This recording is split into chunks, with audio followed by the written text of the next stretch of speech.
An important role of the cerebellum, this skill development center, is to integrate all of our senses, all the information we're getting all the time, the feelings, the noise, the taste, and so on, are all things that need integrating together so the brain understands what's going on. Because when the brain doesn't know what's happening, and particularly doesn't know what's happening next, then it gets very, very stressed.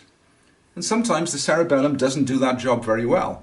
So different inputs cause quite drastic reactions by the brain because it hasn't been integrated. So it can predict what is happening.